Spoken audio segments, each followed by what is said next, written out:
السلام علیکم رحمۃ اللہ وبرکاتہ۔ امید ہے آپ خیریت سے ہوں گے۔ اچھائی اور برائی کی دعوت دینا۔ رسول اللہ صلی اللہ علیہ وسلم نے فرمایا، جس شخص نے ہدایت کی دعوت دی اسے اس ہدایت کے پیروی کرنے والوں کے اجر کے برابر اجر ملے گا اور ان کے اجر میں کوئی کمی نہیں ہوگی، اور جس شخص نے کسی گمراہی کی دعوت دی اور اس پر اس کی گمراہی پیروی کرنے والوں کے برابر گناہ کا بوجھ ہوگا اور ان کے گناہ میں کوئی کمی نہیں ہوگی۔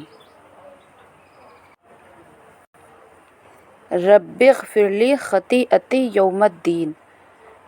ترجمہ: اے میرے رب، بدلے کے دن تو میری خطائیں بخش دینا۔